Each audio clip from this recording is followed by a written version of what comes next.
People put a big emphasis on living, where we want to call home, the lifestyles we want to lead, the people we surround ourselves with, and how we spend our precious time before we face the music.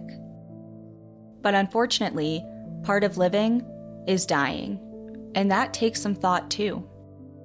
Confronting our own mortality is difficult and unsettling, but if you're like most of the population, you don't spend your free time creating a death plan. But to the living left behind, knowing your final wishes can be a welcome sigh of relief in a very dark time. Communicating and documenting how you wish to be honored at the end of your life and providing information to your loved ones as to how to take care of your final affairs isn't exactly the most glamorous, but it can save a lot of potential confusion, heartache, uncertainty, and arguments. Everyone should have a death wish. What is yours? Welcome to National Park After Dark.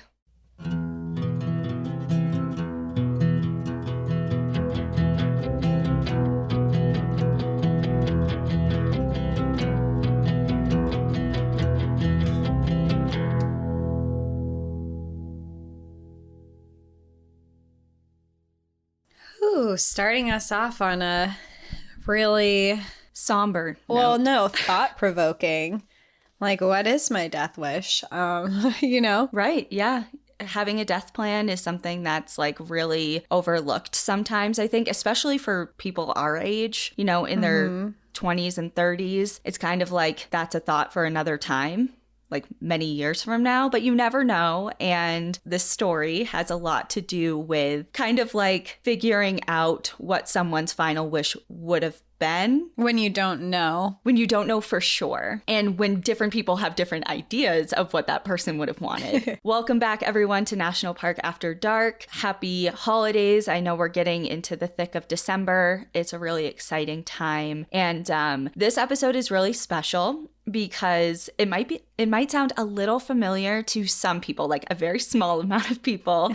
So Cassie and I were just talking about this right before we started recording. And last December, Cassie, myself, Ian, and Cassie's partner Al were in LA for a Live Moment show. And we did a show on Joshua Tree. Cassie did a survival story and I shared this story. And we looked at the calendar and Cassie was getting like memories pop up on Facebook. And we did this literally a year ago today that we're recording. And I take that as a sign that it's a good thing. Yes. And we're doing this for a couple reasons. Number one, because it's a really cool story and a lot of you haven't heard of it. We haven't been to this park before in one of our regular episodes. And I have something really special at the end to share with everyone that kind of ties into the story in the spirit of the theme of the story, Ian, the holidays, etc. Even though I've heard this before, I will happily hear it again because it is such a wild story. And Danielle and I visit all the places that this takes place while we were in Joshua Tree. So we have like that much more of a connection to it, which makes it really cool. So maybe we can inspire some people to go over to these locations while they're in Joshua Tree. I would love that. Yeah, we did go to every single place and it's like, it's so cool just to have such a connection. And yeah, so without further ado, let's visit Joshua Tree. Joshua Tree National Park is located in sunny Southern California. Established as a national park in 1994, it's a Halloween baby, actually October 31st, 1994. Oh, like Death Valley too. Actually, you know what? Oh I remember God. that, actually. You got it. I literally was like going to say pop quiz and I was like, oh shit, she's going to be like, why are you putting me on the spot? And you did it. If you had asked me, I wouldn't have known because I freeze under pressure. I'm like, I don't know anything. But I remember researching this, and I think part of it is because the deserts are connecting. Because you have now my brain is freezing. The Mojave. The Mojave and the what's the other desert? Well, at least for Joshua Tree, there's the Mojave and the Colorado deserts. And then there's the Sonoran, right? Sonoran, yeah. There's a Sonoran desert, and they all kind of are relatively spread across the same region. And I think that they were established. Were they established in the same year too? Yeah, literally same exact same day. time. Yeah, cool. Yeah, well, great job. Starting off on the right foot. Minerva Hoyt, who we talked about way back in the first like handful of episodes when we did the Women of the National Parks episode. She was actually very instrumental in persuading the government back in 1936 to protect the area in the first place, which was then first done officially by Franklin D. Roosevelt, whom first established Joshua Tree as a national monument back in the 30s. The park is divided into two distinct ecosystems: the low and high desert, which contains swaths of sandy plains dotted with basins, oases, monoliths, cactus, and granite rock piles. Animals ranging from roadrunners, coyotes, desert tortoises, bobcats, and tree frogs have all perfectly adapted to life here in the desert. Human history, of course, also goes back thousands of years in this area as well. Hunter-gatherer and nomadic groups of native peoples inhabited the area. And in the late 19th century, the park actually saw a big gold rush flurry of activity, which ultimately reduced the park's original protected area by almost 300,000 acres. So that was quite a dent in, and right now it's about 794,000 acres today.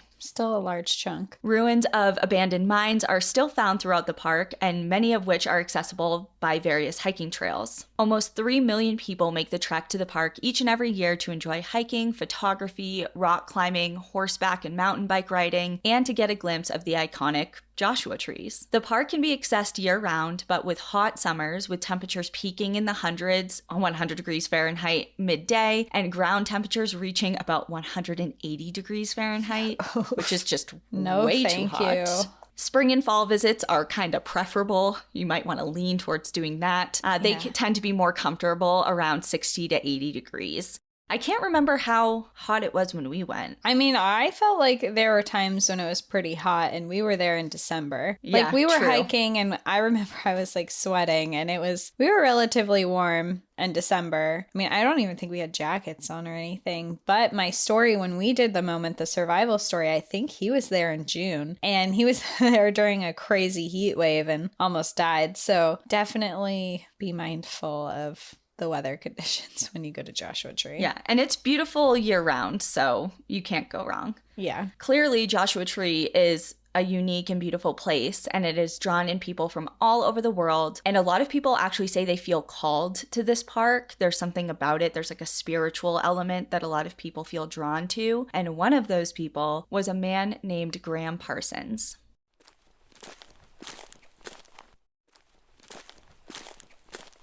Gram Parsons was born Ingram Cecil Connor III on November 5th of 1946 in Winter Haven, Florida. From the day Gram was born, he never had to worry about money, as he had the stroke of luck of being born into old money. Oh, that's the life. That's the life for Cassie. I was born to be born into that, but I was not. It's okay. Well, now you're what's called new money. You have to like create new money for yourself now. So you have a shot. You're just not like in Titanic when they're like, oh, they're old money or new money. You have to create your own fortune, unfortunately. Yeah, it's very unfortunate.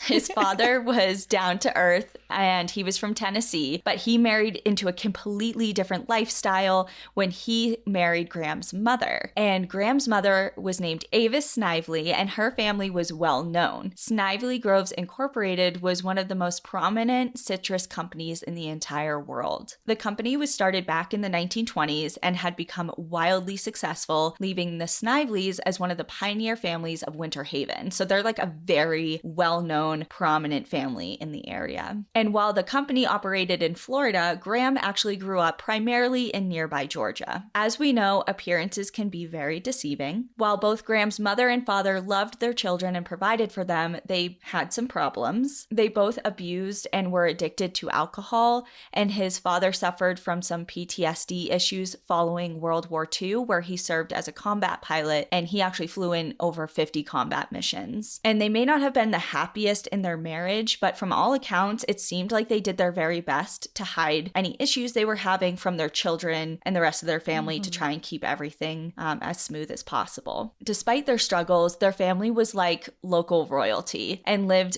very well off in a large mansion and always provided the best for their children, who were Gram and his little sister Avis, who they call Little Avis because Avis is also the mom.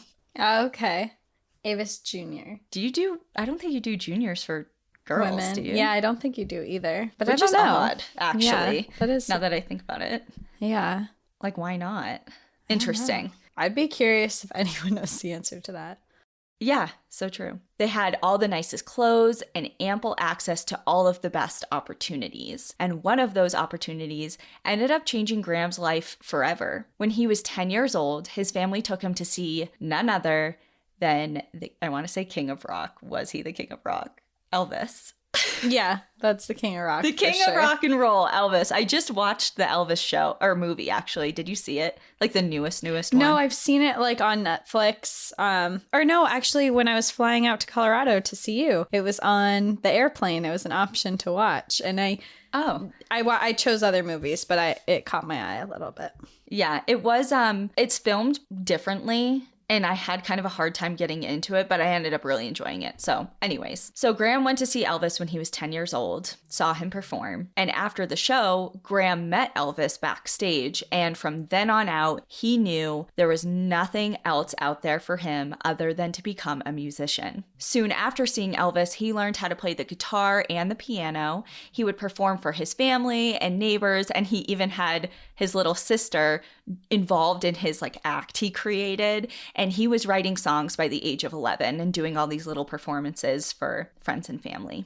Mm-hmm. Graham's first tragedy came in December of 1958 when his father died by suicide shortly after sending his wife and 2 children off on the train to visit other family in Winter Haven for Christmas. After his death, Graham, who was only 12 at the time, stepped up to assume the man of the house role and really helped support his mother through her grief and her continued addiction issues. So he grew up really, really fast. He wasn't the man of the house for long, though, as a man named Bob Parsons came into the picture and married his mother. At first, he was kind of unwelcomed by a lot of people in the Snively family because they thought he was only marrying Avis for her old money, just to kind of set himself up. Did he not have money? He didn't come from the same means that the Sniveleys did, no. Okay. But soon after, he really formed a close bond with the children, both Graham and little Avis, and Graham ended up really looking up to him. And Bob formally adopted the kids, hence the last name Gram Parsons.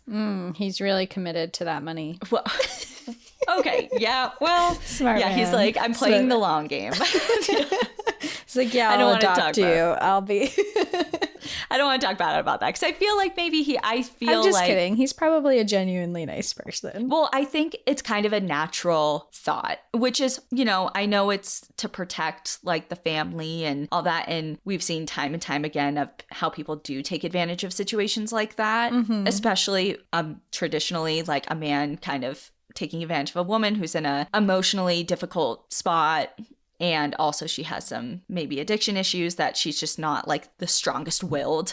And he's like, here, I'll come and take care of you and take all your money and marry you. But from all accounts, it seemed like Bob was the real deal. He really cared about Avis and Graham and his sister. So moving forward, Graham attended fancy prep schools and his classmates remember him as exuding confidence, being really kind-mannered and somewhat reserved. He played in bands he formed with some of his fellow classmates and they performed locally. And this one got me. So when he was 16 years old, his family even bought him his own small nightclub so that him and his band could perform music in. Right. His own nightclub. Like a normal thing would be like, his family even bought him his own guitar. And it's like, his family even bought him his own entire nightclub. Right. Yeah, really, as one does, As parents should do. While Graham was a senior in high school, his mother was admitted to the hospital, and here comes his next tragedy. She passed away shortly after on the day of his high school graduation. Oh. Accounts vary between whether she passed away from alcohol poisoning or cirrhosis of the liver, but either way, her cause of death was traced back and attributed to alcohol abuse. With his family life in shambles at this point, Graham relied heavily on music, which was always a constant throughout his life. Graham had gravitated towards rock and roll his whole life after meeting Elvis, but that all changed when he decided to go to Harvard Law. That's a switch up. Yeah, it's like interesting.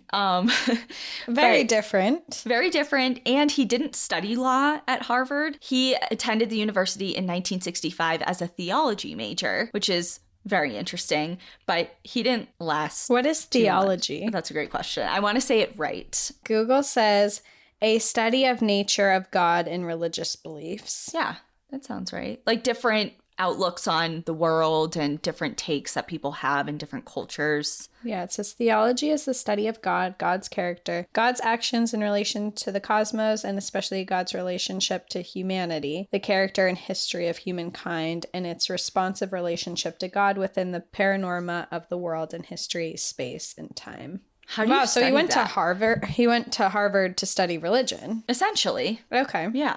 Interesting. Very But- different from the rock and roll Elvis. Yeah, I guess. But it didn't last long either way. So Okay. he was never, it wasn't super serious for him because he only lasted a couple months.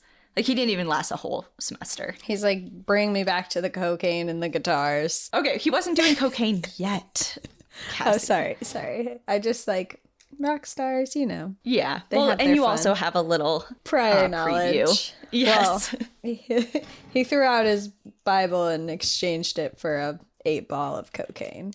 That's right. So he didn't take school seriously and he barely attended classes. He dropped out, so academically he may not have gained much from that experience, but Harvard gave him something different. It gave him a new perspective on music. Because up until this point, like I said, Elvis and the rock and roll genre was the primary influence on his musical life. But while he was in Harvard, he met friends that introduced him to country, and that changed everything for Gram. He and his Harvard friends formed the International Submarine Band. They ended up moving to New York City and then over to California. While in California, Gram was busy recording with the band and busy falling in love. He met a woman named Nancy, and together they had a daughter named Polly. The band played a cross between rock and country twang, which only produced one album and a couple of singles before they dissolved the band. But you can look them up on Spotify, so they're there still.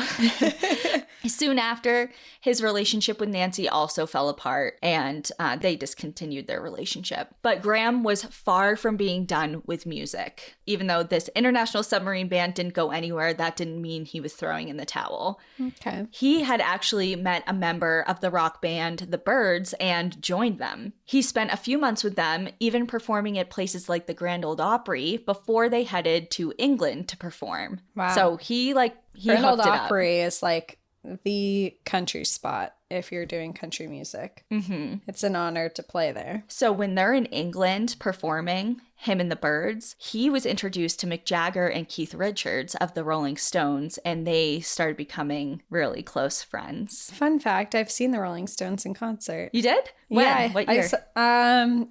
it wasn't too long ago. I want to say like 2018 or 2019. They were playing at Gillette. And I was very impressed by Mick Jagger and everyone up on stage. I mean, the Rolling Stones, they're older men now. I mean, they're pretty old and they rock out. They have way more energy than me.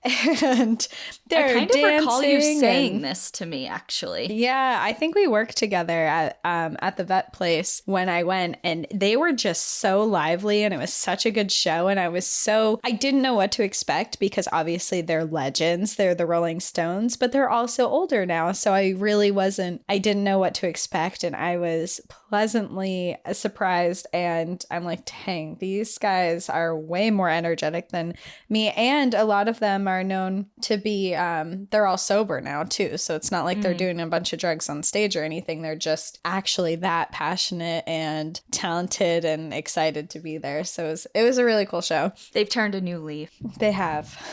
Well, I know I just told you this, like when we recorded our bonus for Patreon, but a couple days ago on December 7th, Ian's sister and I went to a Rolling Stones tribute out in Denver, and it was really cool because it was in, believe it or not, this old church. So it's like a 110-year-old church that's been renovated, and it's called the International Church of Cannabis.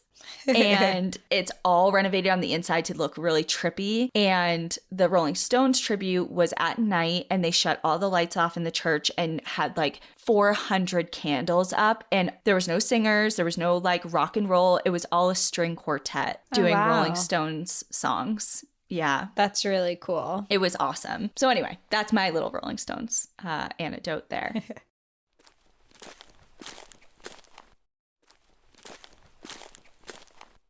So at this point, they're in England.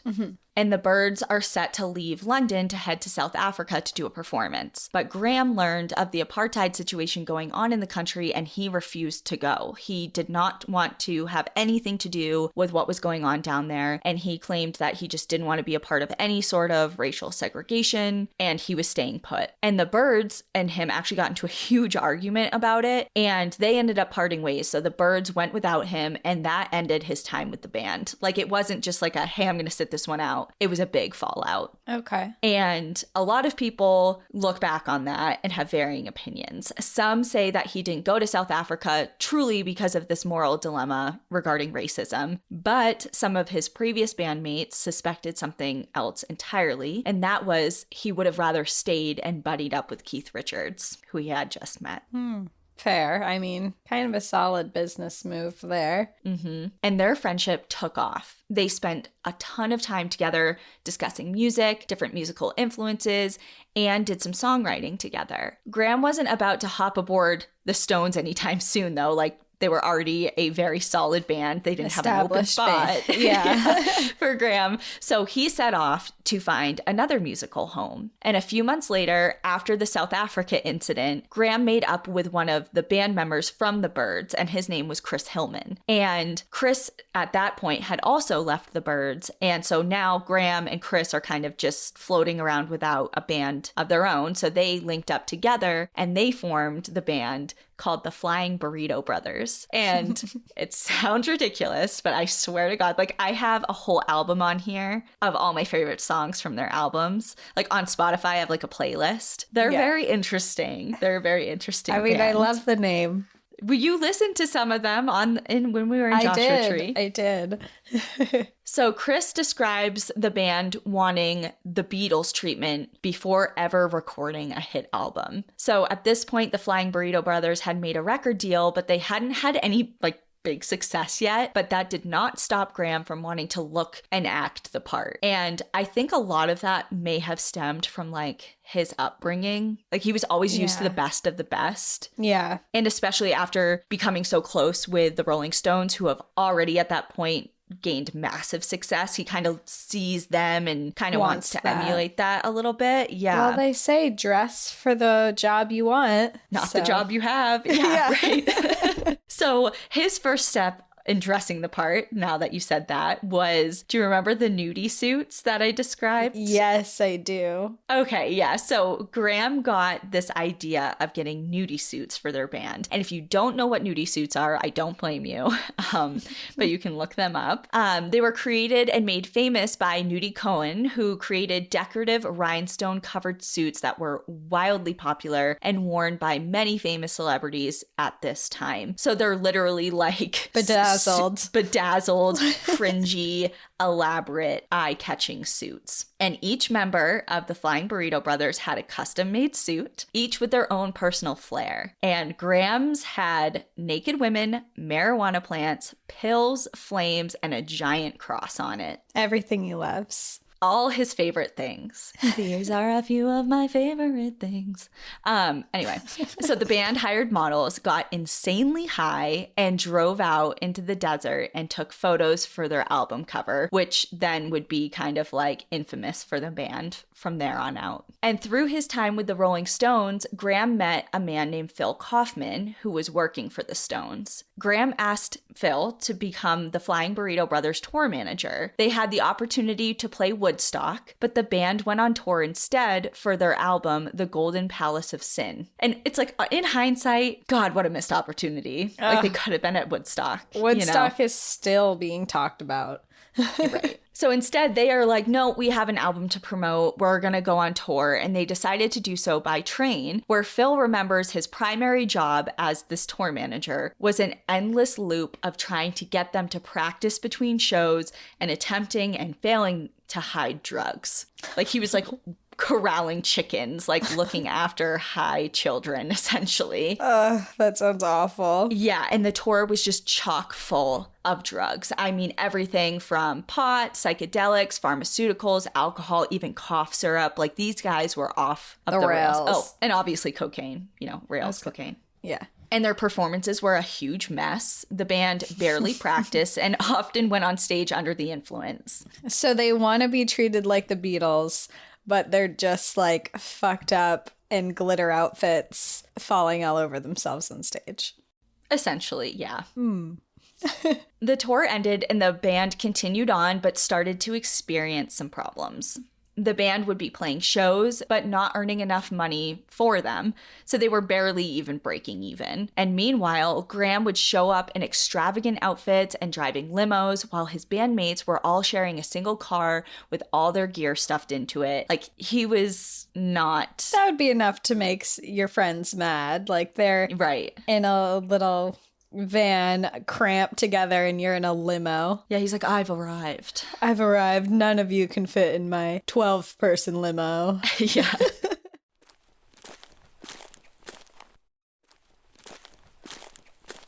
So accounts vary on exactly how much, but we do know that Gram received trust fund money, anywhere from $20,000 to $50,000 a year, which equates to roughly $150,000 to $376,000 today. So he didn't need to do this for the money. This was his passion project that he was lucky enough to pursue as a job, whereas his bandmates were like, this was their income. You know, they were struggling artists. They were relying on this. And people around Gram began to notice he was starting to give off the vibe of wanting fame and rock and roll lifestyle without really putting the work into earning it. Again, Gram gravitated towards his friend Keith Richards. The Stones gave the Burritos permission to cover their song Wild Horses and had them open up for one of their shows, Altamont, which was a free concert put on by the Stones, which was supposed to be, it was like kind of dubbed the Woodstock of the West. But it wasn't all peace and love, and it quickly turned violent. With over 300,000 people in attendance, things got really rough, and actually numerous people died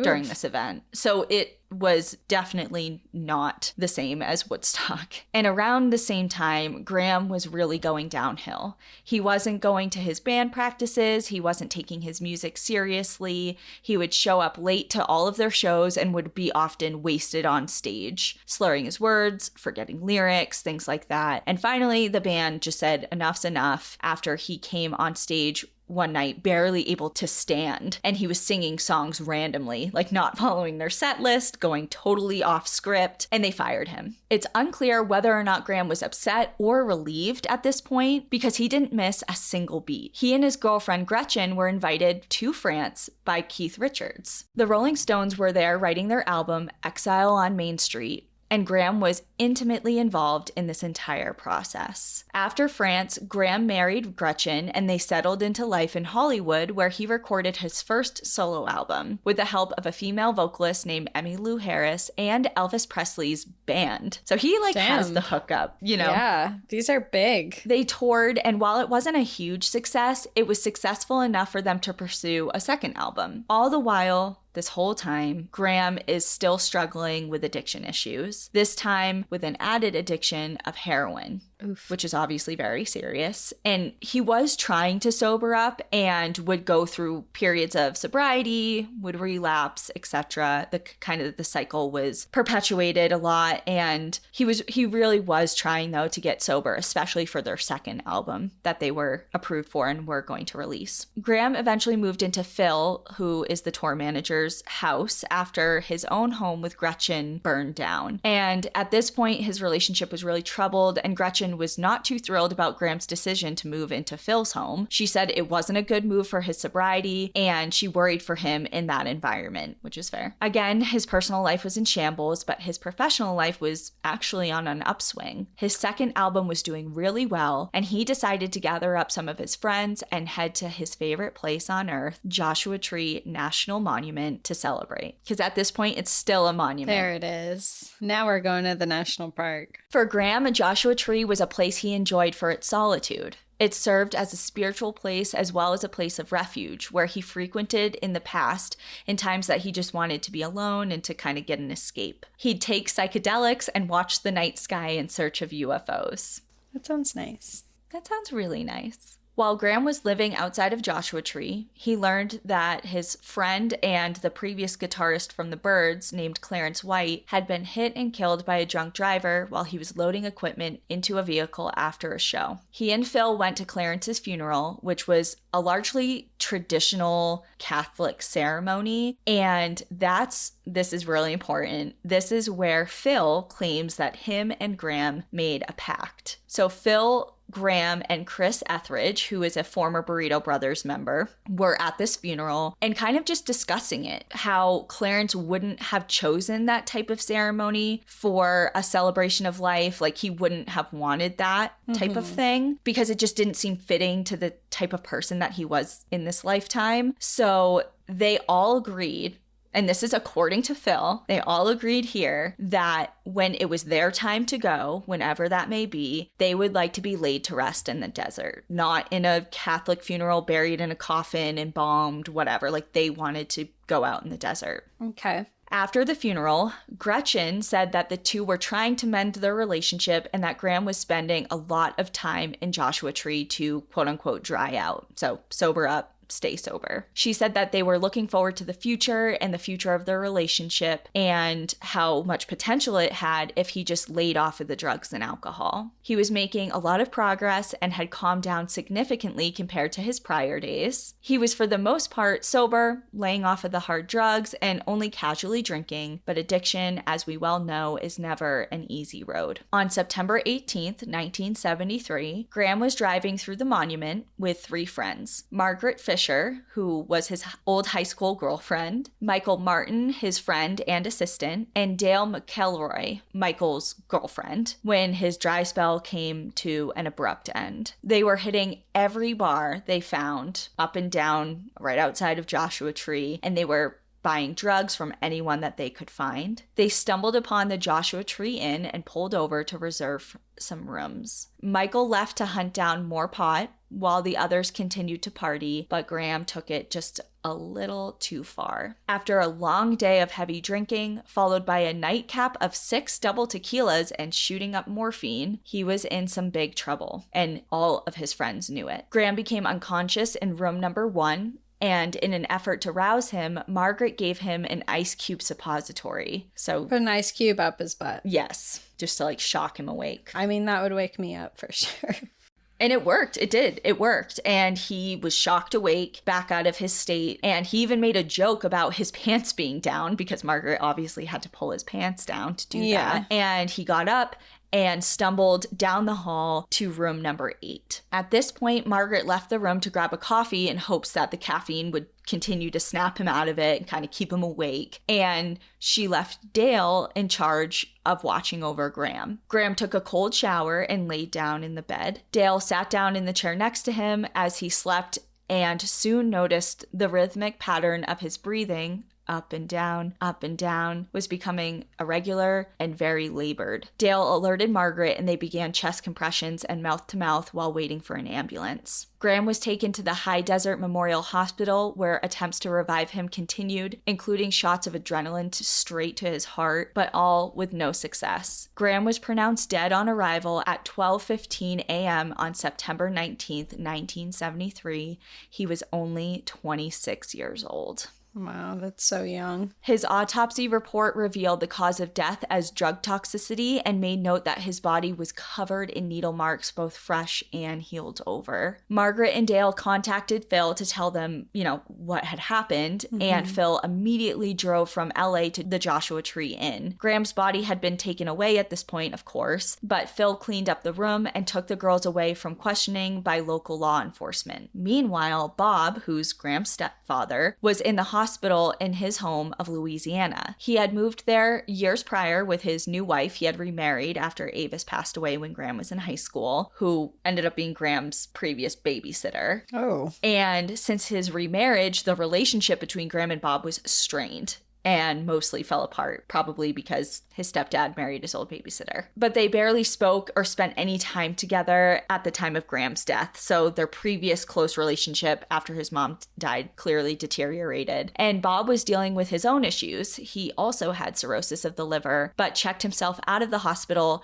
to go retrieve Gram's body and to bring it back to Louisiana for burial. So depending on who you ask, this move was out of love. Some, including members of Gram's own family, say that this was out of desire of wanting to bring his stepson home to be near family for his eternal rest. But others claim that Bob was up to something else entirely. According to Louisiana state law at the time, if Bob could prove that Gram was a Louisiana state resident, Gram's estate would go to his next male kin, which was Bob. And burying Gram in Louisiana alone wasn't enough to establish a residency, but it definitely would have helped the case. So it could be a money grab. Right. Meanwhile, as this is all happening, Phil was totally kicking himself. He should have been there for Gram. He should have been monitoring Gram, making sure he didn't relapse. He was really raking himself over the coals. Mm-hmm. He wasn't there for his friend in his final days of life, but he thought, I can do something for my friend. I can fulfill his death wish. Uh-oh is right. On September 20th, Phil and Michael Martin got rip-roaring drunk, posed as funeral workers, got their hands on a hearse, which happened to be Dale's hearse because Dale, the legend she is, had a random-ass hearse that she used as a camping vehicle. A renovated hearse. I'm like, you're my hero. Like, honestly. I mean, it is literally made to have someone laying down. So if you need a place to sleep, a hearse actually makes a lot of sense if you think about it. There's storage. Mm-hmm. You can lay down comfortably. For any height. I mean, they're made for people of any size. So tall, short, whatever. Just think about it, is all we're saying. Yeah. Lots of windows. Yeah.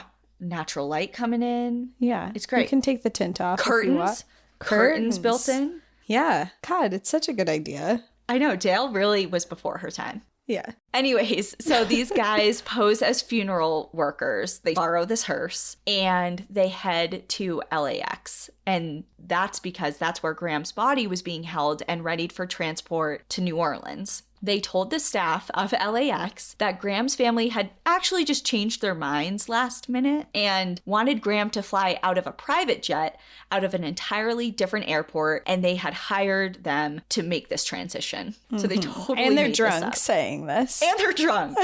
Yeah. A police officer showed up, but the men, posed as funeral workers, were dressed in head-to-toe denim and cowboy boots, reeking of booze, somehow, some way, convinced the police officers not only to let them take Gram's body, but to actually help them load Gram's body and coffin into their hearse from the airplane hangar. What in the world? Like, not only are you gonna let us do this, you're gonna help us do this. And the cop, like, opens the back of the hearse and there's, like, tie-dye and weed and yeah, right. Yeah, there's actually like okay. beads on the curtains. It's like, yeah, this is fine. This is the hearse.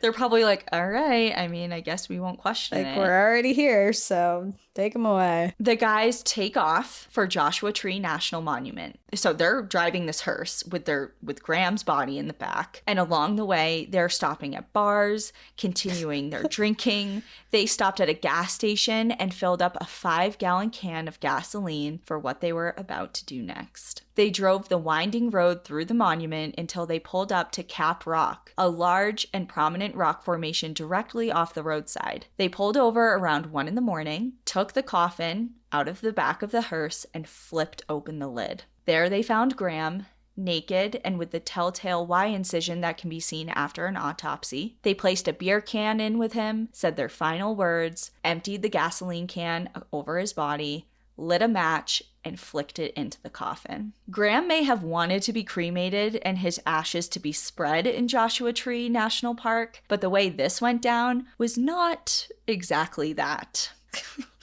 An actual cremation takes extreme heat. We're talking over 1,000 degrees Fahrenheit for a prolonged period of time, as in hours of that. Mm-hmm. And what Phil and Michael did was not that. The coffin burst into a fireball, but not one that produced nearly enough heat to do the job of even a partial cremation. God.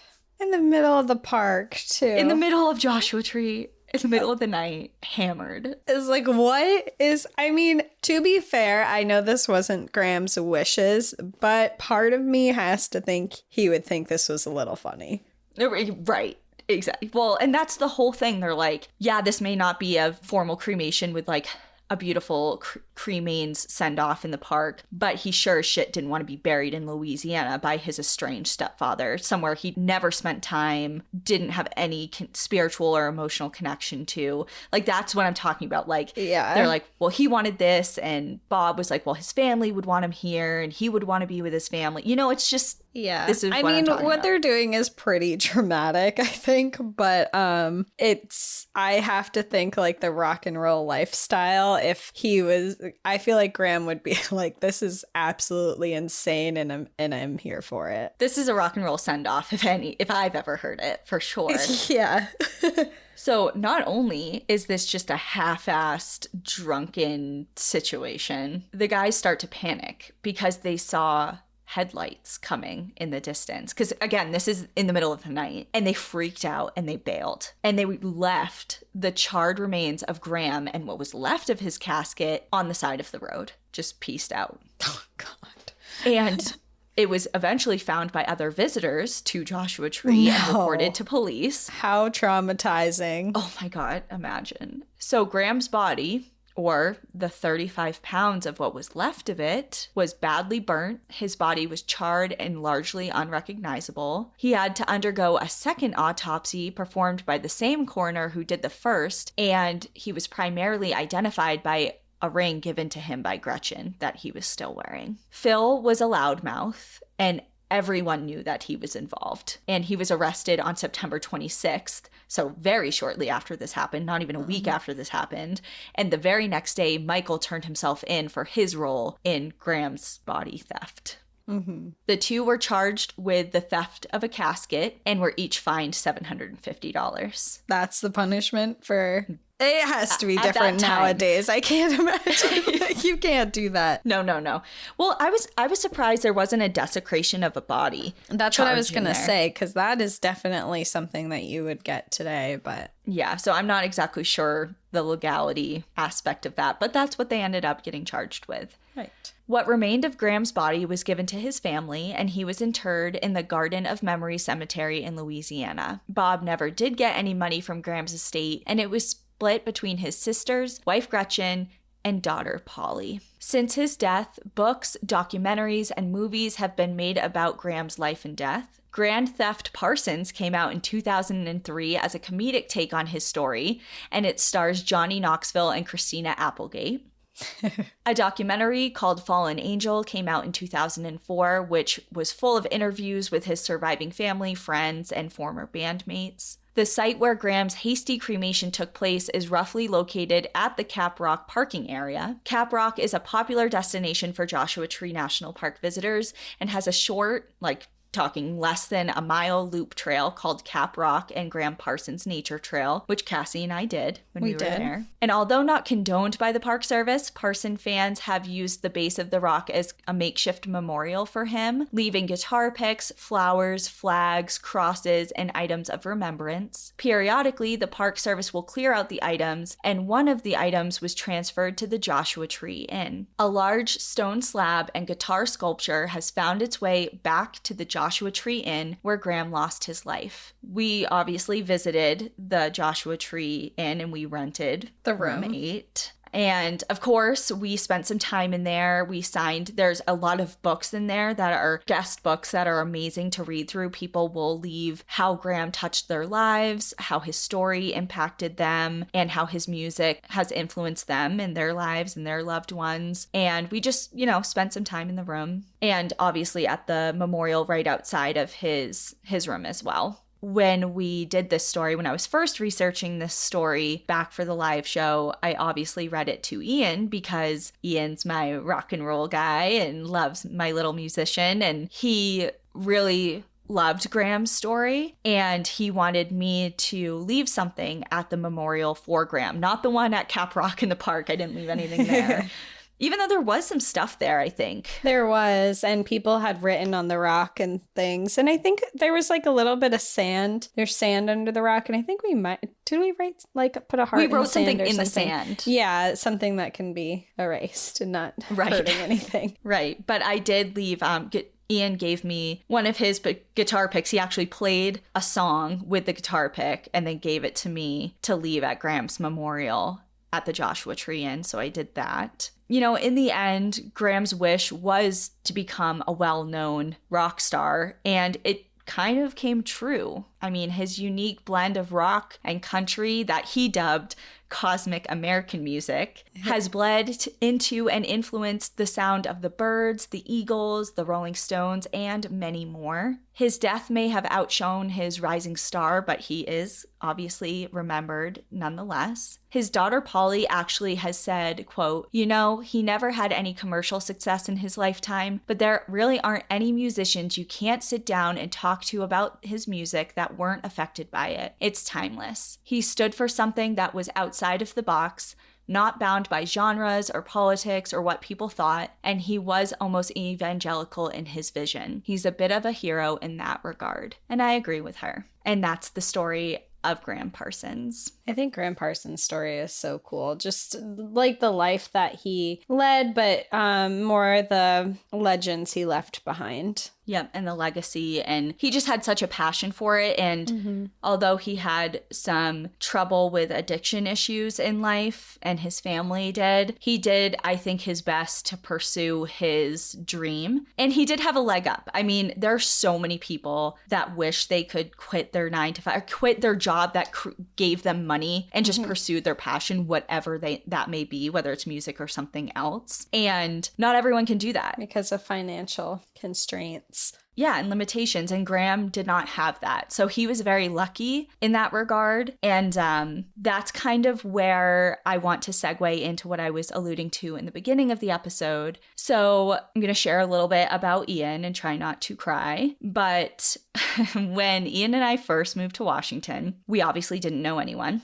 And Ian was such a social butterfly and like wanted to just be involved in anything he could be involved in, which was hard because he worked remote. We didn't know anyone. I was still working at the vet hospital at the time, so I wasn't there like a lot. And yeah, he tried his best to make himself known in the community. Let's just say that.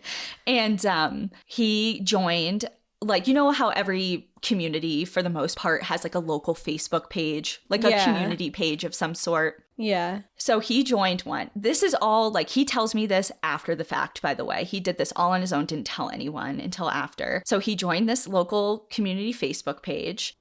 And right around Christmas, so like 2 weeks before Christmas, he posted something in the community page saying, and this is at the height of COVID also. So a lot of people are out of work, have a lot of financial hardships, etc. And he posted a really beautiful message on the community page saying, you know, introducing himself, basically saying he's new to the area and that he had the good fortune of not being financially affected by COVID, and he still had his job, and he was being gifted a new guitar to add into his collection of very many of them. And he was deciding that he wanted to gift one of his older guitars to someone in need. And he did so by just saying, you know, just shoot me a quick message and I'll try and pick someone who really needs it.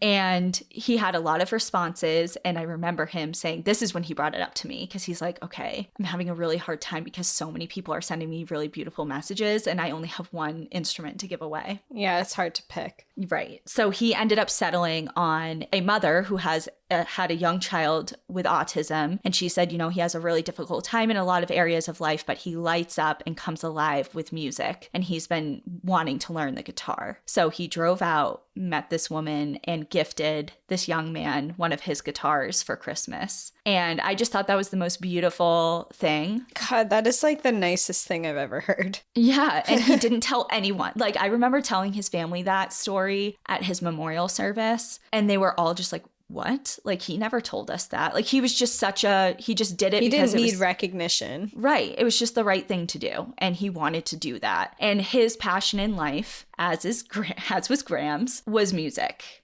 And he absolutely lived for it. I mean, he was part of bands growing up with his best friends from high school. He created a band with guys that he met on Craigslist in Washington. He's like, I need friends. I need band friends. They created a band. And he was just always was so heavily involved in music. And it just was the light of his life. So in the spirit of Ian and Gram and the holiday season, we really wanted to kind of keep that going. So what I decided to do is, as always, we post like a little something for the episode on Instagram, which we will do. But I'm going to create a separate post on Instagram. And I'm sorry I can only do this through Instagram the way that it's going to end up being. But it's going to be of Ian and some pictures of him playing, some videos of him playing. And in the caption, I'll write a little blurb about him. But I really want to give away I want to give the gift of music,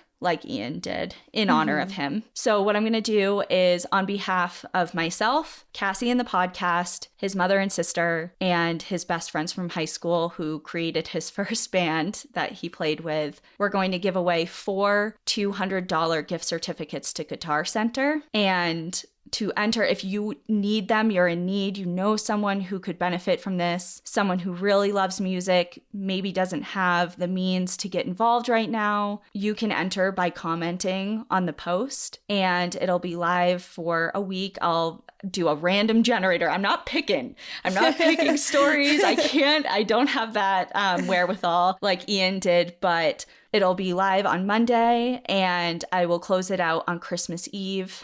And the 4 people that are randomly chosen, I will DM on Christmas Eve, and I'll get your information as to where to send those gift certificates to. So I hope that brings a little smile to everyone's faces. Please enter, like I said, if you're in need. And it's all coming from Ian. I mean, he inspired all of that. I would have never thought to do that unless it was because of him. So yeah, I think it's a really beautiful thing to do before the holidays. And I think that he would be really happy to know that you're doing this for him. Yeah, so I hope everyone enjoyed Gram Parsons' story. Look up the Flying Burrito Brothers. I'm telling you, it's kind of a weird, like, cosmic American music. It is different for sure, but it's like very country twangy with a little bit of rock and roll, and you'll definitely tell like the different musical influences he had throughout his life. He definitely molded into the sound of his band and his legacy now. So if you're ever in the mood for a little bit of Gram, you can look him up on YouTube or listen to his music online. And we hope you have a wonderful Christmas, right? Because the next episode isn't going to be till after the holidays. Yeah, I think. No, we have one that'll come out the day after Christmas. So, okay, cool. Enjoy your holidays, everybody. We'll certainly be in contact via social media before then. But I guess in the meantime, enjoy the view. But watch your back. Bye, everyone. Bye.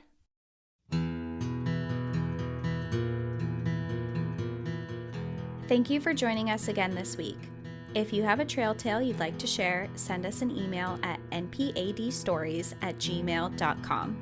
Follow us on Instagram and Facebook at National Park After Dark and on Twitter at NPAD Podcast.